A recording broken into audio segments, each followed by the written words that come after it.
تمہیں لگتا ہے نا کہ سب ٹھیک ہو جائے گا، ابھی تو وقت ہے، ابھی تو جوانی ہے۔ اصل مسئلہ یہی ہے، کیونکہ سب سے خطرناک نقصان وہ ہوتا ہے جو شور نہیں مچاتا، جو آہستہ آہستہ انسان کی زندگی کھا جاتا ہے، اور جب آواز آتی ہے تب بہت دیر ہو چکی ہوتی ہے۔ خاموش نقصان ہوتا کیا ہے؟ خاموش نقصان وہ نہیں ہوتا جو ایک دن میں نظر آ جائے، یہ وہ ہوتا ہے جو روز تھوڑا تھوڑا تم سے چھینتا جاتا ہے۔ تھوڑی سی توجہ، تھوڑی سی محنت، تھوڑا سا خواب، تھوڑا سا یقین، اور پھر تم کہتے ہو کوئی بات نہیں، کل کر لیں گے، مگر کل کبھی آتا ہی نہیں۔ آنے والا پچھتاوا کیسا ہوتا ہے؟ پچھتاوا تب نہیں آتا جب تم گناہ کرتے ہو، پچھتاوا تب آتا ہے جب تم کچھ نہ کر کے زندگی گزار دیتے ہو۔ یہ وہ دن ہوتا ہے جب ڈگری تو ہاتھ میں ہوتی ہے لیکن اعتماد نہیں، وقت تو گزر گیا ہوتا ہے لیکن سمجھ نہیں آتی، قابلیت ہوتی ہے لیکن جرأت ختم ہو جاتی ہے، اور تب انسان کہتا ہے کاش اس وقت سن لیا ہوتا۔ سب سے خطرناک غلط فہمی کیا ہے؟ اسٹوڈنٹس کی سب سے بڑی غلط فہمی یہ ہے کہ ہم کچھ غلط نہیں کر رہے، لیکن یاد رکھیں کچھ نہ کرنا بھی ایک بہت بڑی غلطی ہے۔ گھنٹوں موبائل پر رہنا، اوور تھنکنگ، ہر بات پر اوور تھنکنگ کرنا، ہر چیز کل پر چھوڑ دینا، خود کو دوسروں سے کمپیئر کرنا، یہ سب خاموش قاتل ہیں۔ موبائل سب سے معذب دشمن، موبائل تمہیں مار نہیں رہا، تمہاری زندگی آہستہ آہستہ چرا رہا ہے۔ توجہ ختم، صبر ختم، گہری سوچ ختم۔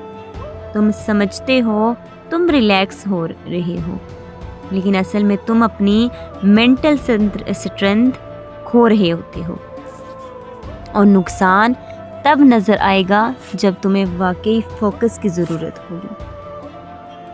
وقت نہیں، زندگی نکل رہی ہے۔ تم کہتے ہو میرے پاس ٹائم نہیں۔ سچ کیا ہے؟ سچ یہ ہے تمہارے پاس وقت نہیں، مگر وقت تمہارے پاس سے نکل رہا ہے۔ زندگی کسی کا انتظار نہیں کرتی، نہ اسٹوڈنٹس کا، نہ ٹاپر کا، نہ کنفیوزڈ انسان کا۔ خاموش نقصان کی سب سے ڈراؤنی بات، یہ تمہیں احساس ہی نہیں ہونے دیتا۔ تم ہنستے بھی ہو، دوستوں میں بھی ہو، اور تمہارے اندر جو ویژن بلر ہوتا ہے وہ کیا؟ ڈائریکشن تمہاری ختم ہو چکی ہے، اور یہ سب بغیر شور کے ہو رہا ہوتا ہے۔ سب ٹھیک لگتا ہے مگر سب غلط ہو رہا ہوتا ہے۔ کچھ لوگ کہتے ہیں میں ڈپریسڈ نہیں، ہمیشہ رونا نہیں ہوتا۔ کبھی کبھی ڈپریشن یہ ہوتا ہے کہ تم کسی چیز کا شوق نہیں رہتا، تم بس وقت گزار رہے ہوتے ہو، تمہیں فرق پڑتا ہی نہیں۔ یہ سب سائلنٹ ڈیمیج کی علامتیں ہوتی ہیں۔ اب کمپیئر کرنا یہ کس قسم کا زہر ہے؟ تم دوسروں کو دیکھتے ہو، کسی کے مارکس، کسی کی سکسیس، کسی کا لائف سٹائل، اور تم خود کو سائلنٹلی کمزور کر رہے ہوتے ہو۔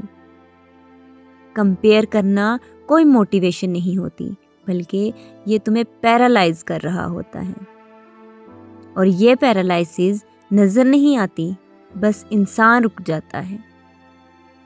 اب اصل پچھتاوا کب ہوتا ہے؟ پچھتاوا اس دن آتا ہے جب امی ابو بوڑھے ہو جاتے ہیں، ذمہ داریاں آ جاتی ہیں، اور تم ابھی بھی کنفیوزڈ ہوتے ہو۔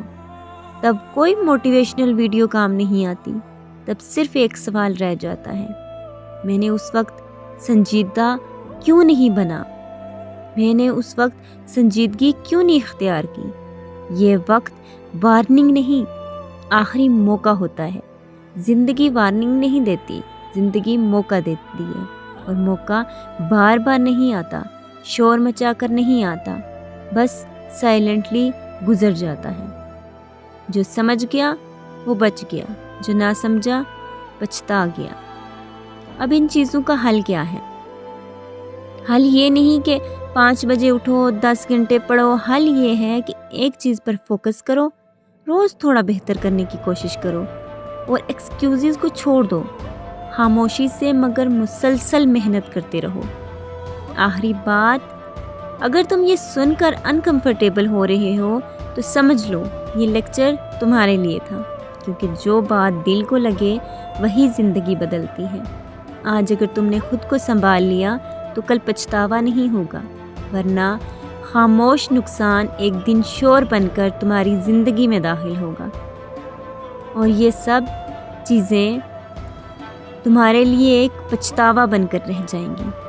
تو خدا را آج ہی اپنی زندگی بدلیے، اور آج اس لیکچر کو غور سے سنیے اور ویڈیو کو لازمی لائک، سبسکرائب اور شیئر کیا کریں۔ شکریہ۔